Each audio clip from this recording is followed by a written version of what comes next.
მივაგრძელებთ საქმიან დილას თანამედროვე ბიზნესში თანამშრომელთა კმაყოფილებით და რომ ეს ჩართულობა სულ უფრო მნიშვნელოვან სტრატეგიად ყალიბდება. სტატისტიკაც ადასტურებს, რომ ძლიერი გუნდი და სწორად შექმნილი სამუშაო გარემო პირდაპირ აისახება როგორც პროდუქტიულობაზე, ისე კომპანიის გრძელვადიან წარმატებაზე და სწორედ ამიტომ თანამშრომელთა ლოიალობისა და ჩართულობის შეფასება დღეს ბევრი საერთაშორისო კომპანიისთვის ერთ-ერთი მთავარი ინდიკატორი არის. ამ მიმართულებით კი საინტერესო შედეგები აქვს დეველოპერ კომპანია Arkis, სადაც თანამშრომელთა ლოიალობის ინდექსმა ბოლო წლებში მკვეთრად იმატა და 2026 წლის კვლევებში 84%-ს მიაღწია. რას ნიშნავს ეს მაჩვენებელი კომპანიისთვის, რა პოლიტიკა და მიდგომები დგას ამ შედეგების უკან და როგორ მუშაობს Arki თანამშრომელთა განვითარების და ჩართულობის გასაძლიერებლად. სწორედ ამ თემებზე ვისაუბრებთ დღეს.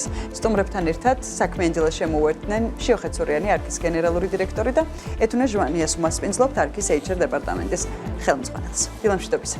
დილამშვიდობისა, მადლობა მობრძანებისთვის. დილამშვიდობის, მადლობა მოწვევისთვის, მიუსაჯულებით თქვენს ტელემაყურებელს. EMPS-ს სანამ გადავალთ და ამ დეტალებს ჩავშლით ეთუნა. მანამდე მინდა შიოს ვკითხო, ზოგადად თავარი აღმასრულებლის გადმოსახედიდან, რამდენად მნიშვნელოვანია თვალყური ადევნო თანამშრომელთა კმაყოფილებას, რომელიც შეიძლება რაღაცა მომენტში მართლა ინდექს კონკრეტულს მიაბა იმ კვლევიდან და სხვა დეტალებიდან გამომდინარე, მაგრამ რა როლი აქვს კომპანიის წარმატებაში თანამშრომელთა და გუნდის წევრების კმაყოფილებას? შეიძლება ითქვას, რომ თავარი როლი აქვს აბსოლუტურად თანამშრომლებს. ჩვენი ძირითადი კაპიტალი აქტივი არის ზუსტად ის კარგი და ძლიერი თანამშრომლები, რომლებზეც Arki როგორც კომპანია დგას. გამომდინარე იქიდან, რომ ჩვენთვის როგორც ლიდერი კომპანიისთვის თავარი ღირებულება არის ადამიანი და ადამიანებზე ზრუნვა. აქ გულისხმობთ არამხოლოდ ჩვენ თანამშრომლებს, რა თქმა უნდა, ასევე ჩვენთვის გამორჩეულ მომხმარებელს, ჩვენს არქელებს და კარგად გვესმის, რომ ჩვენი თანამშრომლების დამსახურებით არის ის, რომ ჩვენი არქელები იღებენ იმ მომსახურებას, იმ პროდუქტს, რითიც ისინი შემდეგში ხდებიან ბედნიერები, კმაყოფილები, თავს გრძნობენ კომფორტულად და ზუსტად ეს ორი თანახვედრა ჩვენი თანამშრომლების და ჩვენი მომხმარებლის არის ის, რასაც განაპირობებს, რომ დღეს ნომერ 1 კომპანია ვართ. ეთნე EMPS-ზე მინდა გიორგი მას დასაწყისში ახსენა, ვიკითხო, რომელიც თანამშრომელთა ამ ლოიალობის ინდექსს განსაზღვრავს და მაყურებელსაც მინდა რომ უფრო მარტივად აღიქვას, ჩვენმა მაყურებელმაც თუ რას ნიშნავს, ანუ რამდენად ამ შემთხვევაში თვითონ თანამშრომლები რა რეკომენდაციას უწევენ საკუთარ კომპანიას, სადაც არიან დასაქმებულები, ხო? აი ამ ინდექსით, რომელიც ძალიან მკვეთრი ზრდა აქვს ამ შემთხვევაში Arkis, რამ განაპირობა აი ესეთი მკვეთრი ზრდა, როდესაც 84%-მდე მიაღწია ნიშნობა? გარდა იმისა, რომ ძალიან მკვეთრი ზრდა არის ჩვენთვის, ეს არის ერთ-ერთი ძალიან მნიშვნელოვანი კომპონენტი, რომელიც 2000-იანების დასაწყისში გაჩნდა და ითვლება, რომ არის საუკეთესო მეტრიკა იმისთვის, რომ ვიცოდეთ, რამდენად კმაყოფილები არიან და რამდენად ჩართულები არიან ჩვენი თანამშრომლები. თავიდან ეს გაჩნდა კლიენტების ლოიალობისთვის და მერე უკვე გადმოვიტანეთ თანამშრომლების მეტრიკათაც. და ძალიან მნიშვნელოვანია ის ფაქტორი, რომ ჩვენ ზრდასთან დამოუკიდებლად არის კიდე საოცრად მაღალი შედეგი ზოგადად გლობალურ ბაზარზე. აი თუ გადავხედავთ ბენჩმარკებს, რომელსაც ჩვენ უყურებთ ხოლმე აუცილებლად, როგორ ვითარდებით ჩვენ არა მარტო ჩვენ თავთან და ჩვენ ზრდასთან შედარებით, არამედ ზოგადად ბაზართან შედარებით, ეს არის საოცარი მაჩვენებელი და დიდი ხანია ამ კვლევებს ვაკეთებთ ჩვენც და არა მარტო ჩვენ და ესეთი მაჩვენებელი აქვს რამდენიმე კომპანიას მთელი მსოფლიო მასშტაბით, რაც არის ძალიან საამაყო და შეგვიძლია ჩამოვთვალოთ ეს არის აი Google-საც კი არა აქვს, მაგალითად ეხა ამ ეტაპზე ესეთი შედეგი IBM-ს აქვს ხოლმე ძალიან მაღალი და ქართულ რეალობაში სიმართლე რომ გითხრათ, მე ჯერ არ მსმენია. ერთი რაც ძალიან დაგვეხმარებოდა ქართულ რეალობაში, რომ შევდარდეთ ერთმანეთს და ვიცოდეთ ბაზრის ბენჩმარკები, არის ის, რომ ვაკეთებდეთ ამას სისტემატურად კომპანიები, რომლებიც ასე ვზრუნავთ თანამშრომლების ბედნიერებაზე, ჩართულობაზე და კმაყოფილებაზე, რომ ვაკეთებდეთ და ვდარდებოდეთ, ესეც ძალიან მნიშვნელოვანი იქნება. მაგრამ რა თქმა უნდა არიან კომპანიები, მაგრამ ამ შემთხვევაში Arki ედრება Nvidia-ს, Netflix, Google-ს, ანუ ესეთ გიგანტებს ედრება აი ამ კვლევების შედეგებს თუ გავითვალისწინებთ, ხო? ნამდვილად ძალიან გიგანტ და ისეთ კომპანიებს ვედრებით, რომლებიც ძალიან განვითარებაზე ორიენტირებულები არიან, რომლებიც ძალიან ზრუნავენ თანამშრომლების კმაყოფილებაზე და გვაქვს ცოტა მათზე უკეთესი შედეგიც, რაც არის საოცრად საამაყო, მე მგონი ჩვენთვის, როგორც HR-ისთვის, შიოსთვის, როგორც გენერალური დირექტორისთვის და ძალიან გვინდა რომ რა თქმა უნდა, დიდი გამოწვევაა ესეთი მაღალი შედეგი იმისთვის, რომ შევინარჩუნოთ, რომ კიდე ასე ძლიერად ვიმუშაოთ ამ თემაზე და ასეთი წარმატებულები ვიყოთ და რთული მომავალი წელი გველის, რომ ეს ყველაფერი შევინარჩუნოთ და არ ჩამოვიდეს, იმიტომ რომ მართლაც ძალიან რთულია ამ ნიშნულს მივახციოთ. აი, რომ ავხსნა, ეს არ არის ტიპიური 0-დან 100%-ამდე მეტრიკა, ასე ვთქვათ. ამისი მეტრიკა არის -100-დან 100-მდე, იმიტომ რომ აი თუ ვთქვათ რამდენიმე სეგმენტად იყოფა თანამშრომლები, ეს არიან დეტრაქტორები, პრომოუტერები და პასიური ადამიანები და უბრალოდ იმ ადამიანების რიცხვი კი არ არის, ვინც ჩვენ გვიწევს რეკომენდაციას, არამედ იმ ადამიანების რიცხვს გამოკლებული, ვინც ჩვენ გვიწევს რეკომენდაციას, გამოკლებული ის ადამიანები, რომლებიც არ გვიწევენ რეკომენდაციას. ეს კომპონენტებად ესე არის? კომპონენტებად იშლება და მისი სკალა არის ჩვეულებრივი სკალისგან განსხვავებული. ან 0-დან 100%-მდე სკალა არ არის, არის -100-დან 100-მდე. შესაბამისად, ჩვეულებრივი engagement-ს ეგრეთ წოდებული ჩართულობის მაჩვენებლის ზრდასთან შედარებით ამ კომპონენტის ზრდა კიდევ უფრო რთულია, იმიტომ რომ გარდა იმისა, რომ უნდა გავზარდოთ იმ ადამიანების რაოდენობა, ვისაც აქვს სურვილი, რომ რეკომენდაცია გაგვიწიოს, უნდა შევამციროთ იმ ადამიანების რაოდენობა, ვისაც არ აქვს სურვილი, რომ რეკომენდაცია გაგვიწიოს და ეს არის ორ მიმართულებაზე ერთად მუშაობა, ასე ვთქვათ და ამიტომ არის ეს ასეთი განსაკუთრებული შედეგი. რაც დამატება გსურდათ.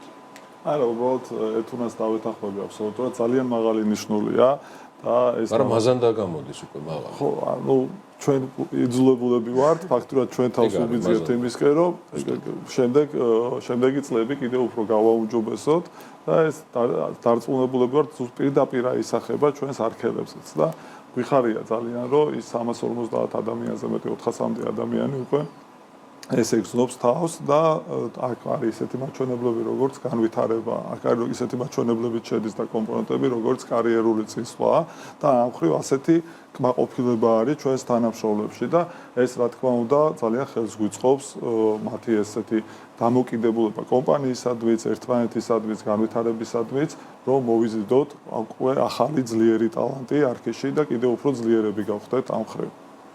ერთია ის გამოწვევა, რომელიც აი ამ 84% შენარჩუნებას გულისხმობს 26-ში და უფრო მეტად ზრდას, თუმცა მეორე არის როგორ მივიდა ამ 84%-ამდე. ერთია თვითონ კომპანიის დამოკიდებულება თანამშრომლების მიმართ, თუმცა მეორე არის დამოკიდებულებასთან ერთად ყოველდღიურობაში იმ პროგრამების იქნება თუ სხვადასხვა იდეების განვითარება, რომელიც განწყობას უმაღლებს თანამშრომელს. ამ შემთხვევაში არქის მთავარი მისია რა არის, როცა თანამშრომლებისთვის აკეთებს იმას, რაც საბოლოოდ აღიქმება მათ განწყობაში. ძალიან მნიშვნელოვანია განვითარებაზე ზრუნვა, რაც აღნიშნეთ და აი ამ მონაცემებითაც ასევე შეგვიძლია რომ შევედაროთ მაგალითად IBM-ს და Google-ს, რომლებიც მთელი თავისი სახელფასო ბიუჯეტის, წლიური სახელფასო ბიუჯეტის დაახლოებით 3-დან 5%-მდე ხარჯავენ განვითარებაზე და ჩვენ ეს პროცენტი გვაქვს დაახლოებით 4. ასე რომ ამ მიმართულებითაც ძალიან მნიშვნელოვან ნაბიჯებს ვდგამთ, ჩვენმა თანამშრომლებმა იციან, რომ ნებისმიერი მიმართულებით განვითარება რაც ხელს შეუწყობს მათ როგორც პროფესიულ, ასევე კარიერულ წინსვლას, ჩვენთან არის შესაძლებელი და ამის ხელშეწყობა აქვთ სრულად. ასევე ძალიან მნიშვნელოვანია ჩვენთვის გუნდურ შეჭიდულობაზე ზრუნვა, ატმოსფერო იყოს ძალიან პოზიტიური, დაკმაყოფილებულები გქონდეს ის ჰიგიენური ფაქტორები, რაც ძალიან მნიშვნელოვანია ჩვენი თანამშრომლებისთვის, რა თქმა უნდა, კონკურენტული ანაზღაურება და ასე შემდეგ. ანუ აი ჰერცბერგის თქვათ მოტივაციის თეორიასაც რო გავუყვეთ, ვაკმაყოფილებთ, ვცდილობთ რომ დავაკმაყოფილებთ აბსოლუტურად ყველა ეტაპი ჰიგიენური ფაქტორებიდან დაწყებული, ის მნიშვნელოვანი მამოტივირებელი ფაქტორები, რომელიც უზრუნველყოფს ჩართულობას. იმიტომ რომ თუ ჩვენ მაგალითად დაზე ორიენტირებული არ ვიქნებით, განვითარებაზე ორიენტირებული არ ვიქნებით, თუ არ უზრუნველყოფთ, რომ ეს ადამიანები ჩართულები იყვნენ მნიშვნელოვან კომპონენტებში, კომპანიის განვითარებისთვის მნიშვნელოვან კომპონენტებში, ხო? ვერ მივაღწევდით ასეთ მაღალ შედეგებს. ეს ყველაფერი, შიო თქვენთანაც იგივე კითხვა. ეს ყველაფერი პროგრამებად არის ანუ ჩაშენებული თქვენ სტრატეგიაში და ტაქტიკაში თუ აი როგორ არის ასახული თუ გავიგე რაღაც როგორც არქის გუნდის წევრმა თუ თანამშრომელმა და მე უნდა მოუბრუნდე ეთუნას ამ შემთხვევაში როგორც HR-ის მიმართულებას თუ აი რაღაცა პროგრამების სახით არის ეს განვითარების თემა ჩადებული. რა თქმა უნდა პროგრამების სახითაც არის ზოგადად აი ეს კომუნიკაცია, მოკლედ ეს კვლევები, რომელსაც ჩვენ ვაკეთებთ, არ არის მარტო იმისთვის, რომ უბრალოდ მოვუსმინოთ ამ ადამიანებს. ხო, აუცილებელია რომ შედგეს დიალოგი და აუცილებელია რომ გავითვალისწინოთ. გარდა იმისა, რომ engagement-ის კვლევას ვაკეთებთ, ასევე სისტემატურად ვაკეთებთ რა მიმართულებით სურთ ადამიანებს განვითარება. და ამის შედეგად მე რა თქმა უნდა ერთეულების ხელმძღვანელებთან გავდივართ, ვაკალიბრებთ ამ მონაცემებს, მე ვათანხმებთ რა თქმა უნდა ბიუჯეტებს და ყველაფერი რაც კი შესაძლებელია რომ დავაფინანსოთ თანადაფინანსებაში შევიდეთ თანამშრომლებთან, უზრუნველყოფთ რაც კი მათი ეფექტიანობისთვის არის საჭირო. ავეთანხმები ეთუნას ასიან ნამდვილად ყოველი წლის განმავლობაში მომავალი წლისთვის ვემზადებით ზუსტად ისე რომ რა საჭიროება უდგას კომპანიას, რა საჭიროება უდგას თითოეულ ადამიანს პროფესიული ზრდისთვის და ასევე მას და კომპანიასაც რა სურვილი აქვს რა მიმართულებით განვითარდეს, ასე დგება შემდეგი ყოველი წლის განვითარების გეგმა. საბოლოო ჯამში მაინც მივდივართ იქამდე რომ ყველაფერი არის დამოკიდებული პასუხისმგებლიან ბიზნესზე.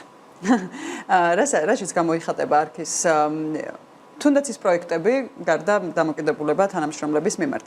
რა შეგვიძლია 2026 წელთან მიმართებით დამატებით ვთქვათ, რაც ჩვენი მაყურებლებისთვისაც დღეს იქნება თუნდაც სიახლე იმ მასშტაბური პროექტებისა, რომელსაც გეგმავთ.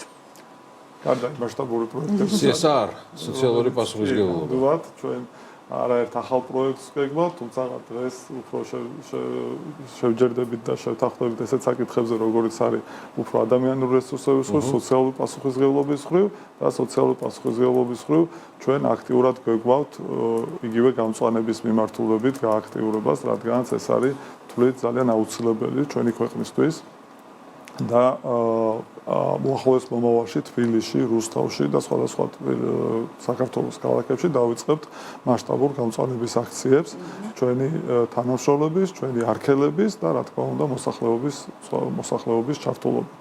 ასევე მნიშვნელოვანია რომ გვეგმავთ განათლების მიმართულებით გააქტიურებას, განათლების მიმართულებით გააქტიურებაში გულისხმობთ გვეყოლება ახალი სტიპენდიანტები, გამორჩეული ადამიანები კონკრეტული ნიშნული პროფესიებიდან გამომდინარე, რომელიც დაკავშირებულია სამშენებლო სექტორთან და ასევე რა თქმა უნდა სპორტი და ჯანსაღი ცხოვრების წესი ჩვენი განუყოფელი ნაწილი, ჩვენი კორპორატიული სოციალური პასუხისმგებლობის და აქაც აქტიურად ვიქნებით განვაგრძობთ აქტიურად ჩართულობას.